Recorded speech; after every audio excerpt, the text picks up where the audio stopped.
जनाब अली, खुश आमदीद कहते हैं आपको हमारी नशरियात में एक बार फिर। और हमने सेगमेंट का नशरियात का ये हिस्सा मखसूस किया होता है ज़रा सेहत से मुतालिक कुछ सवालात के लिए। और हमारे साथ मौजूद होते हैं ऑफ कोर्स जनाब डॉक्टर गालिब आगा साहब, जो कि हमें हिकमत के अतबार से बताते हैं, और हमारे साथ डॉक्टर आयशा साहब होती हैं nutritionist. Thank you very much, दोनों का बहुत बहुत शुक्रिया। मैं आपसे शुरू करूँ, हमने मुख्तलिफ हवालों से बात करते हैं, ये जिनके जिगर पर वो फैट या वो चर्बी का कि जनाब चर्बी बहुत ज़्यादा है जिस्म में, वो किस तरह की डाइट इस्तेमाल करें अगर इसको ज़रा चर्बी को ज़रा कम करना हो? जैसे बहुत कॉमन हम सुना ना जिसमें चर्बी ज़्यादा है भाई। हाँ, फैटी लिवर के केसेस वक्त के साथ साथ बढ़ते ही जा रहे हैं और पाकिस्तान में भी केसेस की तादाद बहुत परसेंटेज बढ़ रही है। हाँ, एकदम जितना मोटापा बढ़ता है उसके हिसाब से ये प्रॉब्लम हो रही है। और अगर इसमें वेट रिडक्शन हो जाता है ना, इवन 5% भी आप अपना वेट रिड्यूस कर लेते हैं तो जिगर के ऊपर से फैट जो है उसके ऊपर बहुत फर्क पड़ता है। अच्छा। हाँ, जिगर बड़ा इंपॉर्टेंट ऑर्गन है, मतलब टॉक्सिन्स को रिमूव करना ब्लड के अंदर से बहुत ही इंपॉर्टेंट ऑर्गन है हमारी बॉडी का। और फिजिकल एग्जामिनेशन करते हैं तो बाकायदा पैल्पेशन जब कर रहे होते हैं तो पता चल जाता है जिगर का साइज़ बड़ा हुआ है। और इसमें यह है कि फ़ैट को अगर कट डाउन करते हैं ना, जैसे अभी भी अफ्तार करना है या सहरी करना है, दही का इस्तेमाल करें, लो फैट दही का इस्तेमाल करें, चीज़ का इस्तेमाल ना करें तो बेहतर है। इसमें हम मेडिटेरेनियन डाइट को बहुत जो है ना रिकमेंड करते हैं। What actually is Mediterranean diet, वो ये होती है कि जितने फ्रूट्स और वेजिटेबल्स का इस्तेमाल कर सकते हैं करें, और ग्रीन टी का इस्तेमाल करें, कहवों का इस्तेमाल करें, ठीक है, इसको हम रिकमेंड करते हैं बहुत ज़्यादा। और इससे जो है आपका, और साथ ही साथ आपने वेट रिड्यूस किया। अच्छा, नौजवानों में तो अब होने लग गई है, पहले तो था कि 40+ में ज़्यादा देखा था, अब नौजवानों में हो रही है। वही हमारा लाइफस्टाइल जिस तरीके का है, और फैट फूड का इंटेक, यानी कि हम जंक फूड का intake, burgers, bakery items, fried food stuff, उसकी वजह से वेट भी बढ़ जाता है और जिगर के ऊपर चर्बी जिसको हम फैटी लिवर बोलते हैं, और काफ़ी लोग इसकी वजह से परेशान हो जाते हैं। ठीक है, तो हम उनको यही एडवाइस करते हैं, इसकी कोई दवा तो नहीं हो सकती ना, लेकिन लिवर एंजाइम्स जब ऊपर नीचे हो जाते हैं तो उसमें यही रिकमेंड करते हैं कि आप अपना वेट रिड्यूस करें। अल्ट्रासाउंड के ऊपर ये आता है और ये संगीन हो सकता है। अगर आगे चल के आपने नहीं देखा, लिवर के ऊपर पैचेस वगैरह आ रहे हैं, लिवर सिरोसिस की तरफ जा रहा है, तो खुदा ना खास्ता पर लिवर कैंसर की तरफ भी जाएगा। ओहो, अच्छा। Yes, so you need to be careful. आप फैट्स को बिल्कुल कट डाउन करके सादा ग़ज़ा की तरफ आइए। गंदम इस्तेमाल करें, नट्स इस्तेमाल करें, सीड्स का इस्तेमाल करें, सादा चपाती, दालें, पल्सेस, फ्रूट्स, वेजिटेबल्स। आपने कहा सालन चपाती, सादा चपाती। अच्छा, सादा चपाती। हाँ, सादा। लेकिन ये घरों में जो सालन वगैरह बनता है, एक तो बाहर का बहुत ऑयली होता है, घरों का जो थोड़ा बहुत सरसों के तेल से बना हुआ है वो बिल्कुल खा सकते हैं। बस निहारी और पाए और मुरब्बन चीज़ें वो लिवर को बिल्कुल भी नहीं सूट करेंगी, डैमेज करेंगे। सही। मैं आपसे और भी कुछ पूछता हूँ उसमें। ये हम तिब्बे नबी के हवाले से आप रोज़ाना कोई एक बात बताते हैं, तो आज का क्या मौजू है बताइएगा। सर, तिब्बे नबी में आज हमारा टॉपिक है मिसवाक। हाँ हाँ। हज़रत अबू हुरैरा रज़ियल्लाहु अन्हु बयान करते हैं कि आप सल्लल्लाहु अलैहि वसल्लम ने फरमाया कि अगर मुझे अपनी उम्मत में मुशक्क़त का खौफ ना होता तो मैं मिसवाक को हर नमाज से पहले हुक्म करता कि वो मिसवाक ज़रूर करें। एक और हदीस में आता है कि मुंह की सफाई और रब की खुशनुदी के लिए मिसवाक बहुत अच्छी अमल है। इसके अलावा हुज़ूर अकरम सल्लल्लाहु अलैहि वसल्लम जब भी घर तशरीफ़ लाते कहीं से बाहर से तो सबसे पहले मिसवाक किया करते थे। और चौथी हदीस में आता है कि हुज़ूर अकरम सल्लल्लाहु अलैहि वसल्लम ने फरमाया कि मैं बड़ी कसरत से तुम्हें मिसवाक करने का हुक्म देता हूँ। तो ये 4 अहादीस ऐसी हैं जो कि मसनून है और सही बुखारी या मुस्लिम से इनका ताल्लुक़ है। मिसवाक की अगर आज बात की जाए तो मिसवाक ना सिर्फ ये कि आपकी मुंह की हाइजीन को बेहतर करती है बल्कि आपके मैदे की इस्लाह करती है।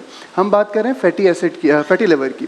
फैटी लिवर का ताल्लुक भी कहीं ना कहीं हमारी खुराक से, हम पहले दिन से बात कर रहे हैं कि अपनी खुराक और अपनी फ़िज़िकल एक्टिविटी को जब तक दुरुस्त नहीं करेंगे हम अपनी बीमारियों में इजाफा ही पाते रहेंगे किसी न किसी सूरत में। सही है। मिसवाक का भी ताल्लुक मैदे के एंजाइम से है, मुंह की सफाई से है, गम्स को मजबूत करता है। आजकल डेंट्री इश्यूज़ बहुत ज़्यादा हो रहे हैं, लोग डेंटिस्ट के पास बहुत ज़्यादा जाना पड़ रहा है लोगों को, और उसकी मेन रीज़न जो है वो कि हमारी माउथ हाइजीन प्रॉपर नहीं है, जिसमें मुँह की सफाई, टार्टर, गम्स की ब्लीडिंग और ये तमाम चीज़ें, मसूड़ों की दाढ़ की कमज़ोरी, ये सबब हैं जिसकी वजह से हमारे दांत और तमाम चीज़ें बहुत ज़्यादा ख़राब हो जाती हैं। तो मिसवाक इन सब को इस्लाह करता है। इसके साथ साथ मिसवाक ना सिर्फ मुंह की हाइजीन और पेट के लिए बल्कि आँखों की बिनाई की तेज़ी का सबब भी बनती है। अच्छा। मिसवाक 2 किस्म की जो कि बहुत कॉमनली यूज़ होती है हमारे यहाँ, एक जैतून की मिसवाक बहुत अच्छी है और दूसरी एक पीलू चीज़ होती है, पीलू का दरख्त, उसकी मिसवाक बहुत अच्छी है। अखरोट की मिसवाक बहुत अच्छी साबित होती है तमाम चीज़ों में। ओके। हुज़ूर अकरम सल्लल्लाहु अलैहि वसल्लम ने भी फरमाया और बाकी एक जो हमारे यहाँ एक कॉन्सेप्ट है उसमें ये कहा जाता है कि एक किसी भी दरख्त की मिसवाक बना के इस्तेमाल कर लेना कोई ख़तरनाक अमल नहीं होता, मगर जो देखा जाता है तिब के हवाले से किसी भी दरख्त में जहरीले असरात भी मौजूद होते हैं। तो हम बहुत वो रहते हैं, मोहतात रहते हैं या मोहतात रहना चाहिए हमें कि हम किसी नून दरख्त की ही मिसवाक इस्तेमाल अच्छा, जो मिसवाक करता हो तो क्या is there an alternative for toothbrush या वो करना चाहिए उसके अलावा भी? तो देखिए, टूथब्रश के बारे में अगर बात करूं थोड़ा सा नेगेटिव हो जाएगी, बट एक टूथब्रश में तकरीबन 12 लाख बैक्टीरिया मौजूद होते हैं। हम टूथब्रश को चेंज नहीं करते, लेकिन जो रिकमेंडेशंस पहले थी वो 3 से 4 महीने में लाजमी चेंज कर लेना चाहिए, लेकिन टूथब्रश को, और अब जो कहते हैं वो ये कहते हैं कि 2 महीने में चेंज कर लेना चाहिए, जो हम 6-6, 8-8 महीने नॉर्मली चला रहे होते हैं। मेरी रिक्वेस्ट अपने पेशेंट से ये होती है कि सॉफ्ट वाला लें ताकि वो आपके गम्स को नुकसान ना दे।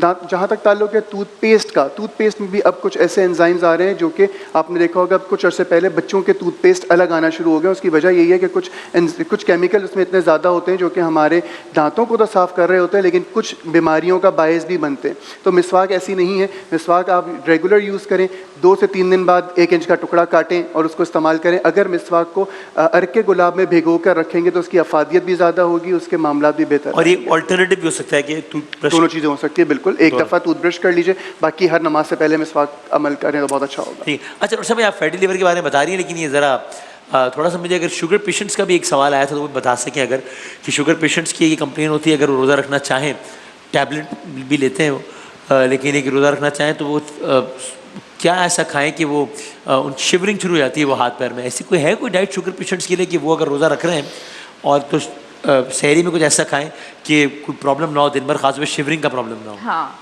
अगर वो डाइट को थोड़ा प्रॉपर रखते हैं ना, तो फिर शिवरिंग का मसला नहीं होगा। शिवरिंग मीन्स कि उनके ब्लड शुगर लेवल्स लो हो रहे हैं, ठीक है। अब उसमें या तो उनके डोज जो है वो थोड़ी सी कम कर लें, अपनी मेटफॉर्मिन के ऊपर हैं तो उसकी डोजेज को वो कम करें, और या सहरी को थोड़ा सा बेहतर कर लें, और उसमें प्रोटीन इंटेक वो अपना बढ़ा लें, ठीक है।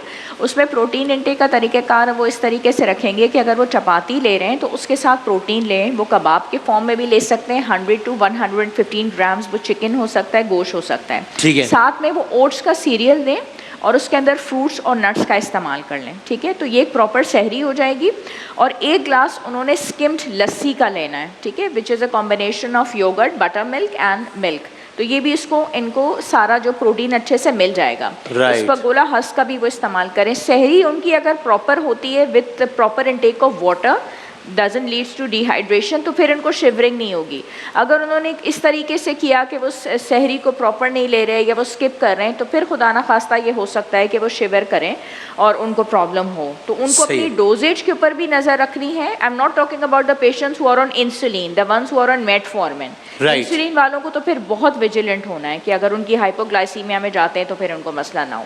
करेक्ट, ठीक है। और ये आप फैटी लिवर शुगर के बारे से, फिर आपसे सिर्फ एक शुगर के हवाले से बात करूँ। शुगर का बढ़ना नॉर्मली एक रेगुलर बेसिस की बात नहीं कर रहा, सिर्फ 1-2 घंटे के लिए बढ़ना इतना नुकसानदेह नहीं होता मरीजों के लिए जितना हाइपोग्लाइसेमिक होना नुकसानदेह होता है। तो मेरी रिक्वेस्ट नॉर्मली अपने पेशेंट से कम अज़ कम ये होती है जिनका अगर ऐसी कोई सूरत हाल हो रही है कि जो अफ्तार बेसिकली फास्टिंग टाइम हो गया, तो अगर फास्टिंग टाइम में 80 या 100 के दरमियान शुगर है तो जो सहरी की डोज है उसको हाफ कर दीजिए। इंसुलिन की बात नहीं हो रही, ओरल मेडिकेशन की बात हो रही है कि उसको हाफ अगर कर लेंगे तो कंपैरेटिवली रोज़ा अच्छा भी गुजरेगा और हाइपो में नहीं जाएंगे इंशाल्लाह। बिल्कुल जी। और आखिर में वो फैटी लिवर का मैं बता रही थी कि इसका ताल्लुक हाई कोलेस्ट्रॉल से भी होता है, इसका कहीं ना कहीं लिंक जो है वो कोलेस्ट्रॉल लेवल से भी होता है, डायबिटीज़ से भी होता है, ठीक है। तो मतली होगी, टांगों में दर्द होगा, सूजन होगी, ये इसके अलामात होंगी।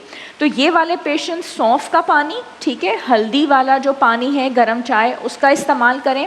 लेमन का जो ड्रिंक है उसका इस्तेमाल करें। फलों में सेब का इस्तेमाल करें, ग्रेप्स का इस्तेमाल करें, खीरे का इस्तेमाल करें, करेले वाले पानी का इस्तेमाल करें। ये सारी चीज़ें इनके लिए बहुत बेहतर है। अमरूद का इस्तेमाल करें।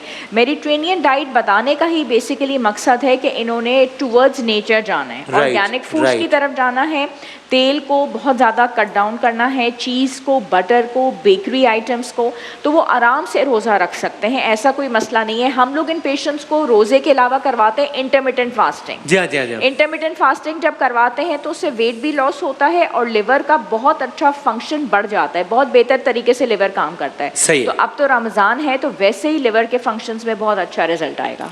सर टुवर्ड्स दी एंड आप बस आखिर में जो भी बताना चाहें इसी हवाले से।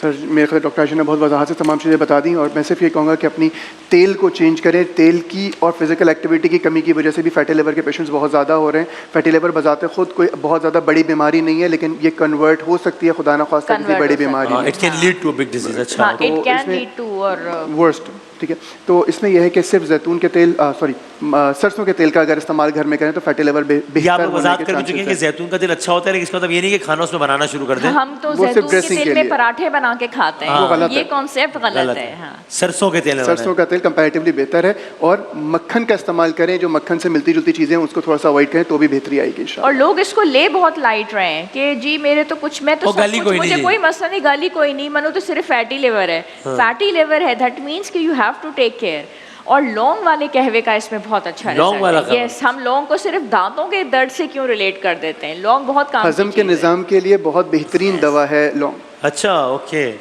वक्त एक सवाल कल के लिए अभी छोड़ के जा रहा हूँ कि एक बाकायदा पूरी अप्रोच है जो कि कहती है and people are serious about it, कि वही कहते हैं कि यार मतलब अगर मिसाल के तौर पर 60 साल जिंदा रहना है तो अब मतलब मरीजों की तरह खा के एहतियातें कर करके 60 साल जिंदा रहना है, तो इससे अच्छा है यार अपनी मर्जी का जो कुछ खाना है वो मज़ा से मज़े से खा के 45 में मर जाओ यार। ये सवाल आपके छोड़ के जा रहा हूँ मैं, कल से शुरू करेंगे कि बहुत ये अच्छा सवाल है, इस अप्रोच में क्या कहिएगा, है ना। हाँ। और वो इसी तरह टेस्ट वगैरह के बारे में भी यही कहते हैं कि वो यार अब वो डॉक्टर के पास जाना है तो उसने कुछ ना कुछ निकाल ही देना है, तो यार अब उस टेंशन में जीना कि आपका फला HB1 ये और ABC ये बढ़ गया है, इससे अच्छा बट जी लो यार, जब होना होगा तो हो जाएगा, चले जाएंगे हंसते खेलते। ये दोनों सवाल मैं कल के लिए जरूर छोड़ के जा रहा हूँ, मासूमाना सवाल। ठीक है, एक ब्रेक लेते हैं, ब्रेक के बाद दोबारा हाजिर होते हैं इंशाल्लाह।